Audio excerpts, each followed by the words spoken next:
เนาะข่าวเนาะพอผมบอกพอหน้าเจ้าจังข่าวเนาะโดยมันกินก็คือว่าชีแบบกินหอมๆเนาะ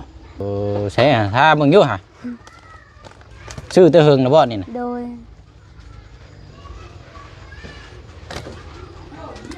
โอ้มีผมอีกว่ายากได้สิได้เห็นเลยแบบนี้นี่พี่น้องเอ้ยผู้เห็นอยู่ข้างล่างเอาเฮ็ดได้ เต็มที่รถเอาขนมนี่นะเอากินเบิ้งมันคือกินได้ขนมชาลายนี่เอาขอบใจขอบใจว่าสิ เปิดเบอร์ก้อนเลยแม่นยังอะนะว้าว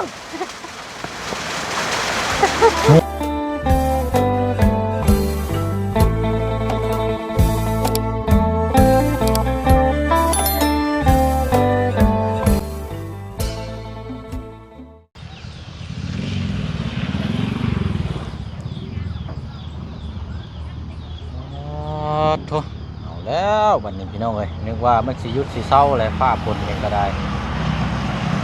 เบิ่งนี่อีกบ่เกิน10 นาทีซับบ่จักอันนี้พี่น้องเนาะมืดคือมาเลยบัดนี้พี่น้องเอ้ยพูโธ่ทันบ่เนาะบัดนี้พี่น้องเนาะเอาดูชมเบิ่งน้ำกันพี่น้องเนาะเพราะว่าก่อนจะซื้อที่ดินที่ทางให้ทางแม่น้องเอิงเนาะพี่น้องเนาะเฮาก็มาเยี่ยมมายามอัปเดตถามข่าวน้ำกันอีกเนาะถามความรู้สึกน้ำกันช่วงจะถอยคำลงแรงระดับพี่น้องเนาะคันซิว่ากันเนาะมือพี่น้องเนาะอันนี้น้องสะน้องสะนี่แหละพี่น้องน้องสะหมู่บ้านคันซิว่ากันเนาะลมมาเลยพี่น้องเนาะไปเดี๋ยวเขาไปติดตามกันอยู่คนละพี่น้องเพื่อนทั้งแม่น้องเอิงเนาะผมแห้งแท้นี่พี่น้องเนาะมาฮอดแล้วกะเบิ้งรอบข้างมีแต่กกไม้เนาะอันนั้นก็กกมะกอกหมากเป็นเปียงอยู่นี่แหละนี่เนาะเบิ้งก่อนพี่น้องอยู่บ่เนาะนี่เนาะไปทางใดอันนี้หนึ่งเข่าหนึ่งงามแล้วบ่นี่มันขึ้นฟ้าขึ้นฝนได้พี่น้องปกตินี่ก็จะชี้แจ้งกูนี่อยู่เนาะคันเชียวกันแต่ว่ามันมืดเนาะพี่น้องเนาะก็เดี๋ยวก่อนจะเข้าไปชมบนน้ำกันก็คือเก่าคือเดิมพี่น้องเนาะกราบสบายดีและสวัสดีพ่อแม่พี่น้องน้ำกันเบอร์สุขุสุคนพบเจอกันดีคือเก่าพี่น้องเนาะมื้อนี้มีกล้องมาให้ทางแม่น้องเอิงเนาะพี่น้องเนาะอยู่ในนี่แหละเดี๋ยวดูชมเบอร์น้ำกันเนาะพี่น้องเนาะเสียงอยู่ในพุ่นพี่น้องเฮ็ดยังนี่ก็แก๊กอยู่นี่เนาะสวัสดีมียังเฮ็ดยังคือทางกระแปงเลยฮะทากระแปงทากระแป้งโดยเสริมช่วยบ่โดยเอาเปิดไพ่ให้เงี้ยงก่อนเอาใช่น่ะเมนี่โดนเนาะเราทาครีมหน้าโตธรรมดานี่กระครีมโดยไปหน่อยว่าวตั้งนาน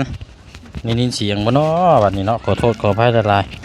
ๆฟ้าฝนมาอะไรพี่น้อยเนาะว่าวตั้งนานนี่ไม่ไว้อยู่เอว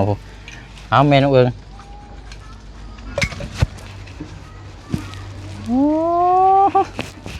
ครีมหน้าขาวโดย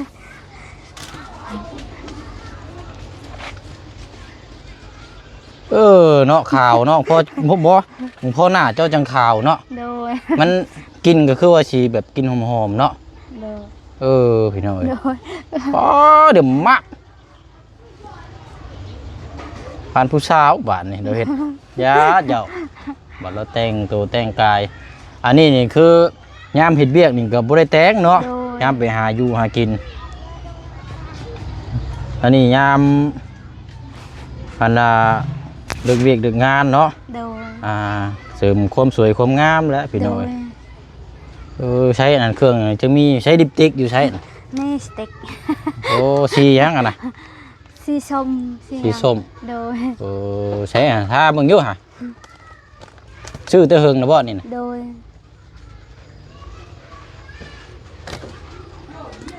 โอ้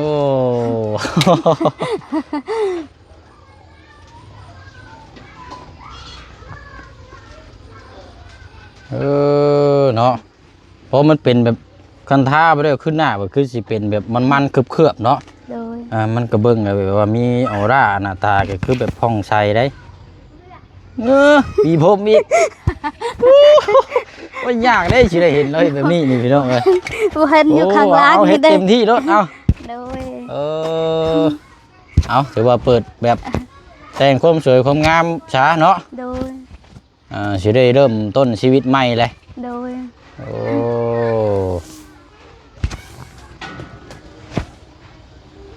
บ่จะอันนั้น คือน้ำตัวหัวน้ำละบาดนี่ฮะ อยากมัดผมแหละ มัดด้วยแล้วสิเป็นหยัง โดย อายุผมกับโลกเนาะ โดย ผมบ่ได้ล้นบ่ผม ล้ เจ้าน หมดเลย บ่แม่นกินแป้งนัวหลายบ่ บ่ อืมก็กินอยู่แต่ว่าก็คือว่าแล้วขันมันอยากล้นเนาะ โดย ใช้เบนน่ะคือน้อยแท้คือเบาแย่น่ะมา บ่ เบิ่ง มี น่ะ ใหญ่เด้อมีแต่น้อยนี่แหละ โอ้ยพี่น้องเอ้ยพวกนี้เบนสมัยเป็นวัยรุ่นน่ะยัดบีใช่แล้วใส่ตุงเกงลอกนี่น่ะ โดย ใส่ส่งไปนี่เออ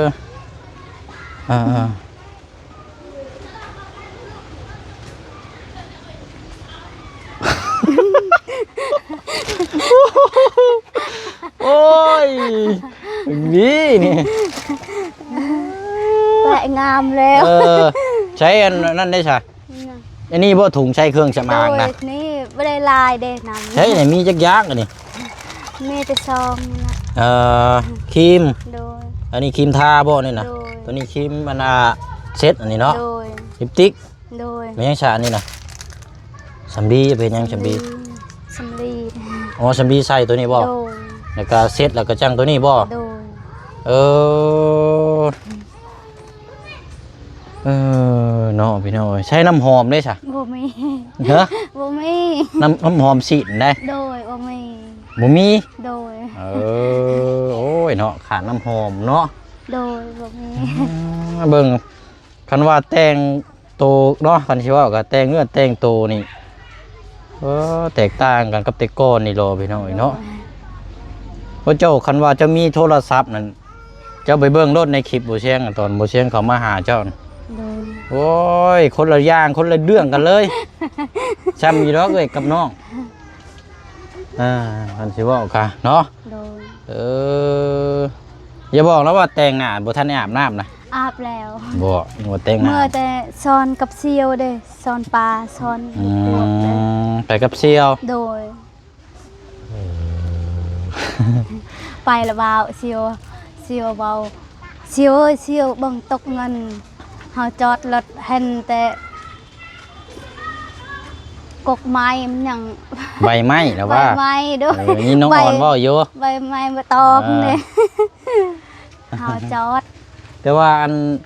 มื้อนี้น่ะเจ้าก็ลงไปพุ่นบ่ไปอันเด่นน้ำเชี่ยวเจ้าอยู่เฮือนพุ่นบ่ โดย โอ้ เฮาซอยช้อนยกเฮือนยกตีน ตีนเสา โด เนาะ ยตีนเสา อันยกตีนเสาอันว่าของครัวน้องอ่อนเนาะเพิ่นเชี่ยว โดยซอยเซียวแหละ ยินน้องอ่อนเว้าอยู่ว่าเจ้าก็ไปจับบ่ายซอยอยู่ว่าซั่น โดย เฮ้อฝนเริ่มมาเลยปกแปกมาแล้ววะนี่เนาะก็ผม เบิ่งพี่น้อยเนาะโอ้ขาดน้ำหอมเนาะมีน้ำหอมซีด โดย วันนี้อันผ้าห่มเสื้อผ้านะเพในยูหันบ่ โดย อยู่เจหันเนาะโอ้ยเนาะพี่น้อยสิเมื่อได้บ่บัดนี้อันคันจ้องอันนั้นสาวบัวเชียงยืมเลยได้ คนจ้องนางไซเอาเลยเด้ ของไผ่นั่นน่ะ ของพอลาวน่ะ อันนั้นได้ โดย โอ้ยเข้าไปไหนก่อนใช่ไหมผู้ใดได้ดิผลมาเลยพี่น้องเลยโอ้ยเอาขอชนกระตูบแล้วก่อน บ่ได้แบบนี้โว้ย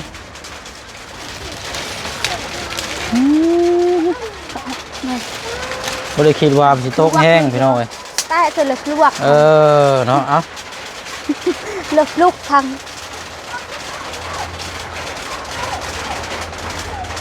ตกหยอกก็ชื่อประจักษ์ดอกฝุ่นนี่เนาะ เนาะ เป็นอะไรแสบตา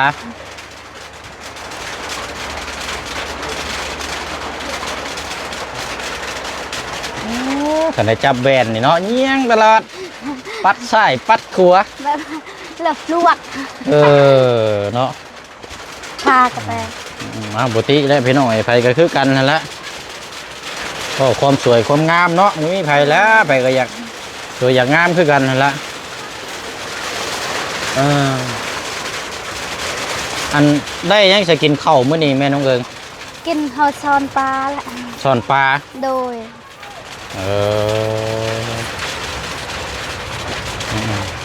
สอนปลาแบบนี้อยู่อันนี้เนาะเฮ็ดนี้ได้กินเนี่ยนะ ครัวแหละ ขั่วเอา โดย เนาะฝนคือตกเท่เด้บ้านนี้ โดย มื้อนี่สิคืออยู่บ่แถวบ้านนี่บ่ มื้ออื่นจ้ะ ฮะมื้อนี่สิได้ชื่ออยู่บ่ที่ดินนี่บ้านนี้บ่เสียงขอนั่งมองข้างๆกันได้บ่ โดยได้ เบิ่งพี่น้อยเดี๋ยวสินั่งคุยนำมันบ่มีหม้องนั่งฝนกระตกโอ้ยเนาะเอาบ่ฮักบ่นี่ บ่ ดูเอาใส่พี่น้อยเนาะสบายดีพี่น้องอีกรอบหนึงเด้อพี่น้องเด้อเนาะกะฟ้าฝนตกพี่น้อยฝนตกลิ้นฝนมาแต่ทั้งเวียดพุทธ โดย พอเชียงจี้ใส่กินนี่แล้วมันหากะมาพี่น้องเนาะเอากะบ่มีอย่างไรเนาะ โดย พอดีว่าอยากมาพูดมาคุยมาแจ้งน้ำกันนั่นแหละก่อนจะซื้อที่ดินที่ทางเนาะ เพราะว่ามือเศร้านี่เขาก็ได้พูดได้คุยแจ้งน้ำกันไปแล้วนะพี่น้อยแต่ว่าก็กลับเข้ามาอีกรอบนึงเนาะแต่ว่าถ้าว่าผ้าฝนตกนี่ก็จะได้เดือนอีกเด้นี่ โดย บ่ได้แล้วพี่น้อยเนาะเอาดูส้มเบอร์น้ำกันอันนี้มันเวลามันสาดมันบ่เปียกบ่ ราคา เปียกแถวนี้บ่ โดย โอ้ยเนาะเอาอะไรไปเชียงมีอันนี้มาฝาก โดย เคยเห็นอยู่บ่ ไม่เคย ขนมนี่แหละ ไม่เคยยานเฮายานไปโทรทับเด้เป็นยังบ่ ฮะขนมยังว่าอยู่นี่เด้ขนมกล้องขนมไหน โดย จะคิดว่าไม่นหยัง เฮายานโทรทับเด้ อ๋อจะคิดว่า โดย อยู่ในนี่นะจะคิดว่าโทรศัพท์ โดย มันจีโทรศัพท์มาแต่ไสนี่นะขนมนี่นะเอากินเบิ้งมาเชื่อกินได้ขนมสาลายนี่นี่ขนมสาลายนั่นล่ะมาเทิงกินเบิ้งโอ้แพงได้นี่ โดย แซ่บได้ เฮาบ่เคยกิน เอาลองกินเบิ้งสาลายแซ่บบ่ แทบ โอ้ยแซ่บก็ให้ดีๆนะกว่านี่ตกใจวะไม่กระโดดใส่ผานี่ระดุดออกเลยได้ก็เห็นหนาเนาะโอ้ยถ้าจะแซ่บเนาะเฮาบ่เคยกินสัก แพงเนี่ยกล่องละ50,000 โดย กล่องละ50,000 มาใช้หยังบ่แซ่บ โอ้กับโบฮู้คือกันเลยเนาะต้องถามคนเฮ็ดคนเลยเนาะ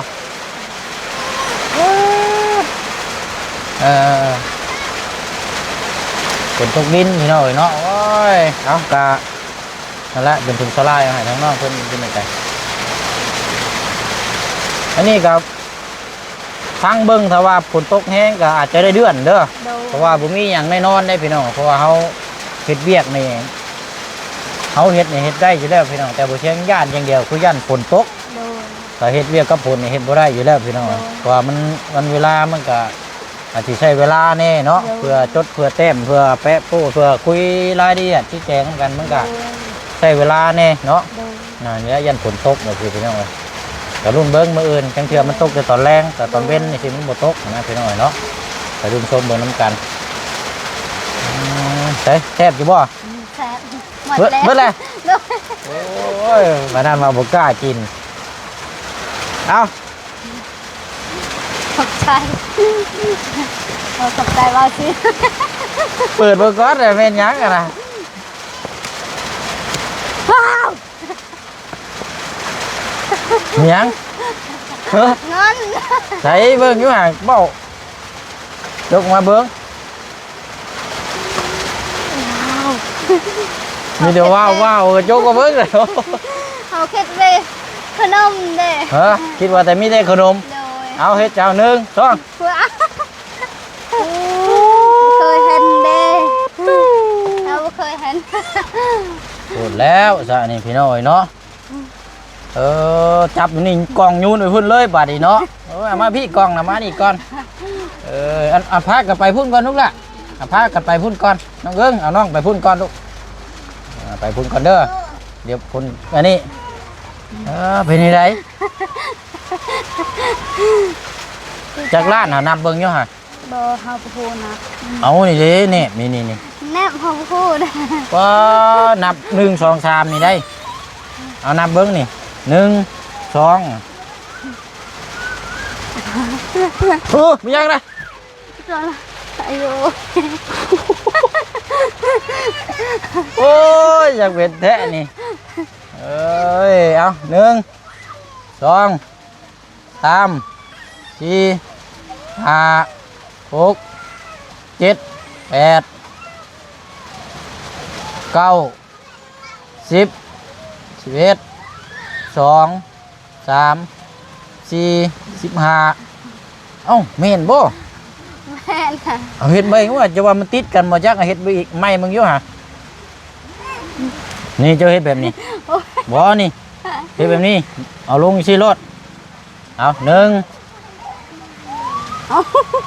บ่เคยจับเงินหลาย จับรถเอา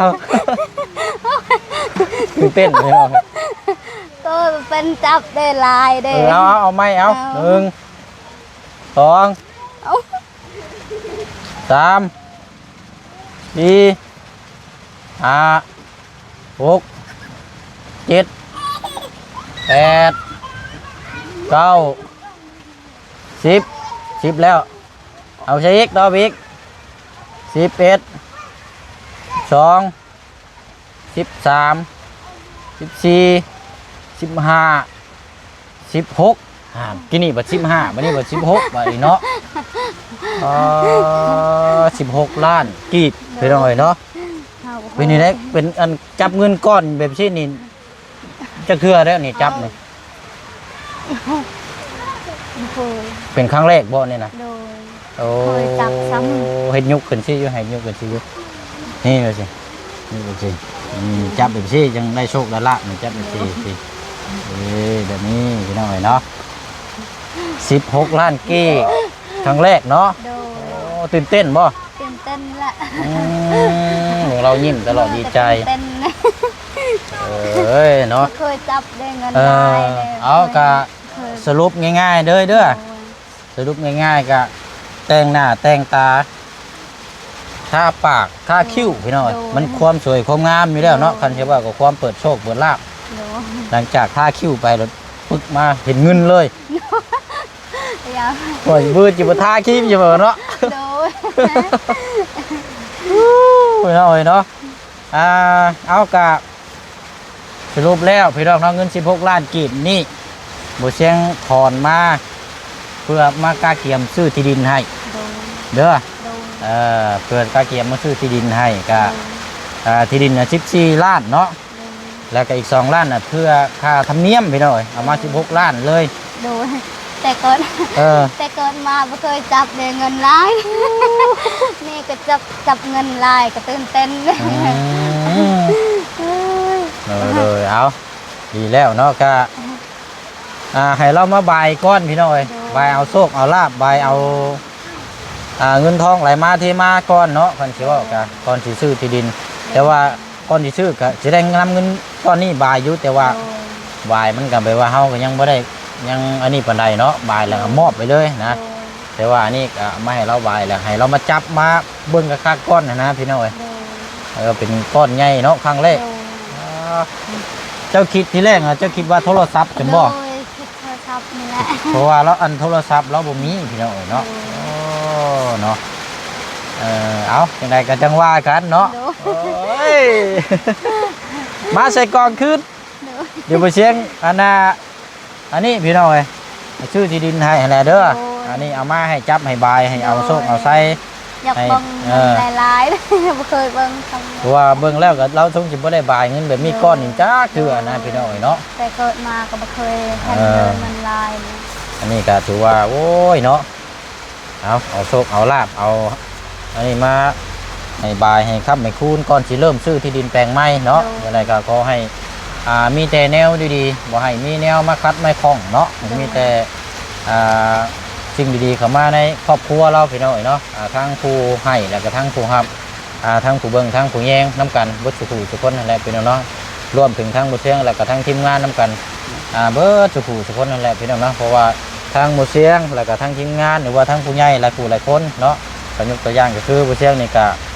เฮาเฮ็ดด้วยจิตด้วยใจเฮาบ่ได้หวังผลประโยชน์อย่างคือบางอยากหวังก็คือหวังอยากให้ครอบครัวเราน่ะอยู่ดีกินดีก็คือนำศรัทธาจากตัวเองนี้แล้วมาเล่าให้พี่ให้น้องให้นำเสนอให้ว่าครอบครัวเรานี่แหละพี่น้องก็คือเห็นน้ำกันนี่แหละเนาะแล้วก็จากนั้นก็เกิดศรัทธาจากทางผู้ใหญ่ใจบุญหลายทานความเกิดศรัทธาขึ้นก็คือเพิ่นขึ้นเกิดขึ้นจากเองเฮาบ่ได้ปรับปรุงเฮาบ่ได้สามารถปรับวิทย์ไปคือวิทยุได้พี่น้องมันเกิดจากเพิ่นเองเลยเพราะฉะนั้นศรัทธาเกิดเพิ่นก็เลยอยากซอยเนาะการคำว่าศรัทธาเกิดขึ้นนี้ก็คนรวยคนจนซอยอยากซอยใครก็ได้เห็นว่าคือเขาเข้ามาแต่ละเคสนี่หูอยู่ว่าครอบครัวนี่เนี่ยพ่ออยู่พ่อกินแต่ก็รวยมีอยู่มีกินอยู่แต่ว่าศรัทธาผู้ที่เพิ่นซอยนั่นมันเกิดแล้วนะพี่น้องมันเกิดขึ้นมาแบบคือใบไม้ใบตอกแบบว่าคือหลอกไม้นี่แหละมันก็ห้ามบ่ได้พี่น้องเพิ่นอยากเกิดเลยคือเพิ่นอยากซอยเนาะเหมือนว่าสิซอยที่คนจน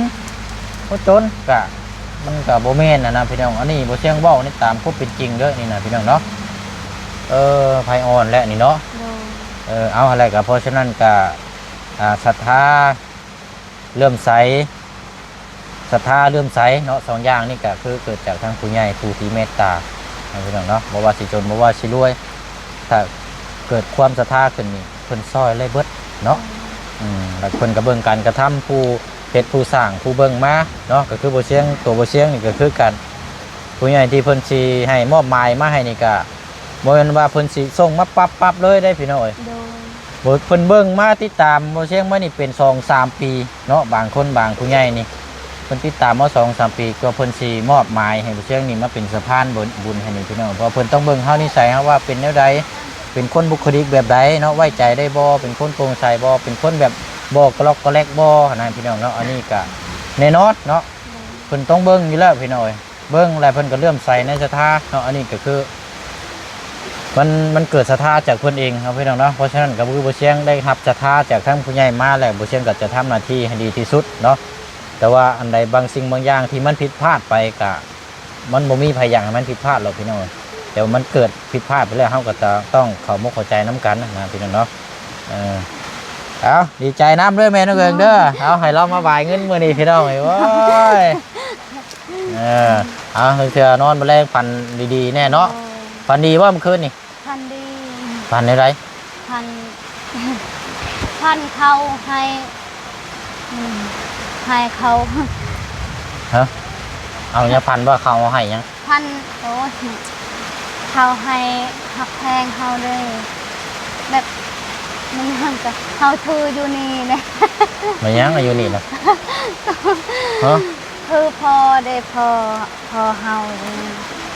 อ๋อเขาหักซางใช่บ่แบบคือเอาคืนนี่เลยนะจักโบเชียงกับโบเข้าใจคำศัพท์คือกัน